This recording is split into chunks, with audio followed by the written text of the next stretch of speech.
Bonjour à toutes et à tous et bienvenue dans cette nouvelle vidéo. Alors la famille, dans cette petite vidéo, je vais partager avec vous cette tribune de Sayomara, le juriste.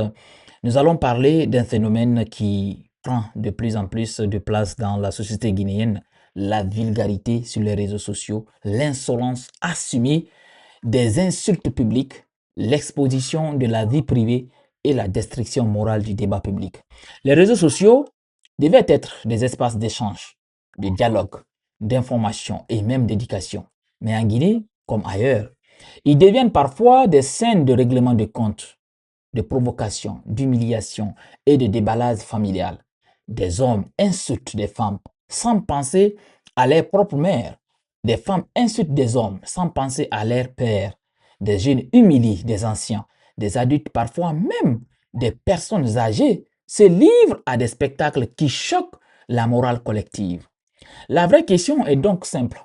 Que devient réellement notre société lorsque l'insulte rapporte plus que l'intelligence, lorsque le buzz remplace l'éducation, lorsque l'impudeur devient un moyen de gagne des abonnés, lorsque la vie privée des familles est jetée sur la place publique pour quelques vues et quelques likes. Cette tribune pose un problème profond. Ce n'est pas seulement une crise des réseaux sociaux, c'est une crise de l'éducation, une crise de la famille, une crise du respect, une crise de la responsabilité individuelle et collective. Car ce que l'on publie sur l'Internet ne disparaît pas toujours. Une insulte peut détruire une réputation, une vidéo peut briser une famille, une accusation publique peut salir une vie entière. Alors, faut-il accuser uniquement les réseaux sociaux ou faut-il plutôt regarder ce qu'ils révèlent de nous-mêmes? Les plateformes ne créent pas toujours la vulgarité, elles l'amplifient. Elles donnent un micro à ceux qui n'avaient parfois ni retenu, ni pudeur, ni sens de responsabilité. Dans cette analyse, nous allons décrypter ce que cette dérive dit de la société guinéenne. Pourquoi la recherche du buzz devient dangereuse? Comment la famille et l'école ont perdu une partie de leur autorité morale? Et surtout, quelles solutions peuvent permettre de ramener le respect, la dignité et la responsabilité au cœur de notre communication publique? Alors, merci de suivre la vidéo. Merci de la partager, la liker. Abonnez-vous. Si vous n'êtes pas toujours abonné à cette chaîne, activez la cloche de notification pour ne rater aucune de nos prochaines vidéos. Alors, la première des choses que je vais faire, je vais d'abord lire cette tribune de Sayomara. Je vais d'abord la lire pour vous et puis on va passer au décryptage. Alors, la tribune est intitulée Vulgarité, insolence, étalage de la vie privée et exhibition d'éducation sur les réseaux sociaux. Que devient réellement la société guinéenne, se pose la question, M. Mara. Alors, il dit la vulgarité, l'insolence et l'étalage de la, de la vie privée des personnes et des familles sur les réseaux sociaux sont contraires aux valeurs africaines, notamment guinéennes. Malheureusement, pour obtenir des vies et des likes, certains individus en défiance morale sont prêts à tout. Parfois même, ce sont des personnes en âge très avancé qui se livrent à de tels spectacles, à de telles ignominies. Lorsqu'un homme insulte extravagamment sur les réseaux sociaux des femmes, pense-t-il réellement à sa mère, à ses sœurs, à ses tantes? Lorsqu'une femme insulte des hommes, pense-t-elle à son père, à ses frères, à ses oncles? Question. Alors, les réseaux sociaux, qui sont en principe des plateformes d'échange et de communication, sont devenus de véritables terrains où certains individus, sans vergogne, étalent l'éducation qu'ils ont reçue en famille. Certains vont même jusqu'à divulguer la vie privée des personnes et des familles sur des plateformes en ligne. La meilleure façon de communiquer sur les réseaux sociaux, c'est de le faire sans aucune insulte, en faisant passer clairement son message sans porter atteinte à la dignité de l'autre. On peut parfois être acerbe ou dur pour une raison ou une autre, mais l'insolence n'est pas une bonne forme de communication. Elle témoigne plutôt de l'éducation d'une personne. Signé Sayomara. Alors famille, vous venez d'écouter la lecture de cette tribune. Maintenant, on peut commencer l'analyse du contenu. Alors, cette tribune met le doigt sur une réalité devenue difficile à ignorer. Les réseaux sociaux sont en train de transformer les codes du débat public en Guinée.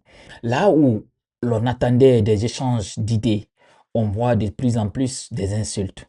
Là où l'on espérait de la contradiction intelligente, on assiste souvent à de l'humiliation. Là où l'on devait défendre des opinions, certains préfèrent exposer les familles, des foyers, des relations privées et les blessures personnelles. Le problème n'est donc pas seulement technologique, il est d'abord moral et social. Les réseaux sociaux ne sont qu'un miroir grossissant. Ils montrent ce qu'une partie de la société porte déjà en elle. La frustration, le manque d'éducation civique, l'absence de retenue, la perte du respect de l'autre et la confusion entre liberté d'expression et liberté d'insulter. La tribune rappelle une chose importante. Dans les valeurs africaines, notamment guinéennes, la parole n'est pas un simple bruit. La parole engage l'honneur, la famille, l'éducation et la dignité. Insulter publiquement une personne, ce n'est pas seulement attaquer un individu, c'est souvent toucher à une famille entière, à une communauté, à une réputation. Dans une société où l'honneur familial reste important, l'exposition de la vie privée devient une forme de violence sociale. Mais il faut aussi aller plus loin. Pourquoi cette vulgarité attire-t-elle autant? Parce que les plateformes récompensent souvent le scandale. Plus une vidéo choque, plus elle circule. Plus une personne insulte, plus elle provoque des réactions. Plus une affaire privée est exposée, plus elle devient virale. C'est là que commence le danger. Certains comprennent que l'indécence peut devenir une stratégie de visibilité. Le buzz devient alors une monnaie sociale. On ne cherche plus à être utile, pertinent ou crédible. On cherche à être vu. Et pour être vu, certains sont prêts à tout. Salir, provoquer, accuser, exhiber, humilier. C'est une économie de l'attention où la honte disparaît progressivement.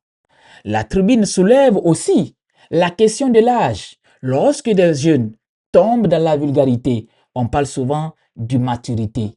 Mais lorsque des adultes, parfois des personnes d'un âge avancé, participent eux aussi à cette dégradation du langage public, cela devient plus inquiétant. Car ceux qui devaient être des repères deviennent parfois eux-mêmes des acteurs du désordre moral. Il y a ici une faille de transmission. La société guinéenne a longtemps reposé sur des valeurs fortes, le respect des aînés, la retenue dans la parole, la pudeur familiale, la considération pour les femmes, la protection de l'intimité des foyers. Aujourd'hui, ces valeurs sont en tout cas bousculées par une culture numérique immédiate, agressive et souvent sans filtre. Cependant, il ne faut pas tomber dans la nostalgie facile. Dire que les réseaux sociaux détruisent la société serait trop simple. Les réseaux sociaux peuvent aussi informer, éduquer, mobiliser, dénoncer les injustices et donner la parole aux citoyens. Le problème n'est pas l'outil, le problème est l'usage irresponsable de l'outil.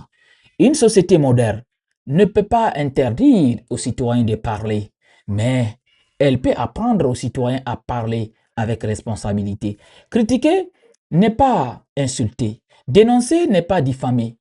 Être dur dans un débat n'oblige pas à devenir vulgaire. On peut être ferme sans être indécent. On peut être opposé à quelqu'un sans piétiner sa dignité. La question de la vie privée est encore plus grave.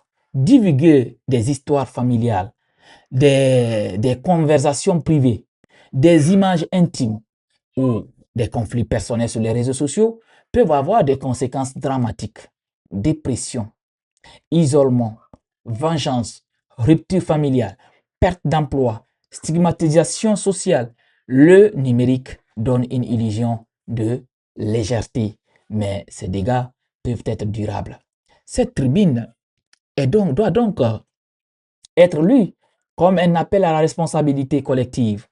Les parents ont un rôle, l'école a un rôle, les leaders religieux et communautaires ont un rôle, les influenceurs ont un rôle, les médias ont un rôle et l'État aussi a un rôle, notamment en matière de protection de la vie privée, de lutte contre la diffamation et d'éducation au numérique.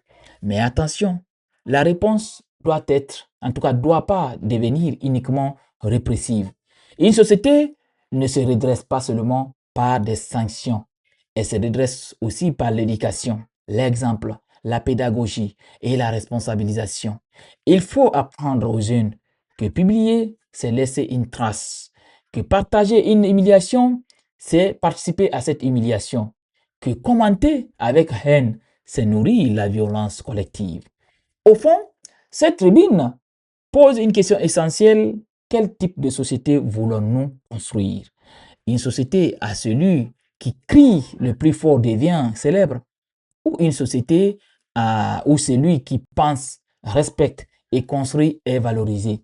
Si la Guinée veut préserver ses valeurs tout en entrant, en tout cas pleinement dans l'ère numérique, elle doit réconcilier liberté d'expression et responsabilité morale. Les réseaux sociaux ne doivent pas devenir des tribunaux sauvages, des marchés de la honte ou des scènes d'insultes permanentes.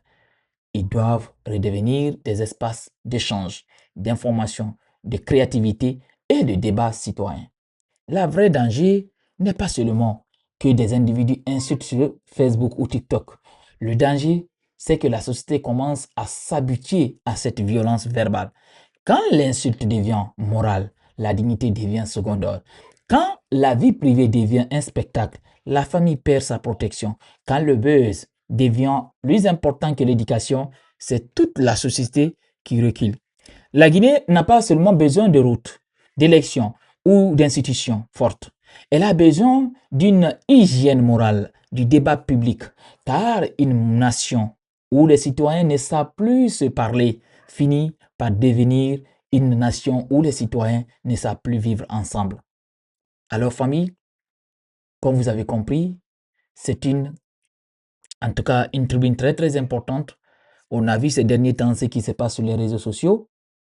On a vu une sortie de l'autre là, le vieux Oulada, qui s'est attaqué à une famille. Alors, cette tribune, quand vous lisez, vous allez directement comprendre que c'est adressé à ce genre d'individus. Alors, pour conclure, ce débat ne concerne pas seulement ceux qui insultent, il concerne aussi ceux qui regardent, ceux qui partagent, ceux qui commentent, ceux qui encouragent et ceux qui se taisent. Car chaque clic donne à la vulgarité devient chaque clic donné à la vulgarité, je veux dire, devient une récompense pour l'indécente. La société guinéenne doit se poser une question simple. Voulons-nous élever le niveau du débat ou continuer à applaudir ceux qui l'abaissent? Les réseaux sociaux ne doivent pas devenir le cimetière de nos valeurs. Ils doivent devenir un outil de conscience, d'éducation et de responsabilité. Alors, merci de partager cette vidéo. Merci de la liker et la commenter. On se reprend très bientôt pour le décryptage d'une nouvelle autre actualité.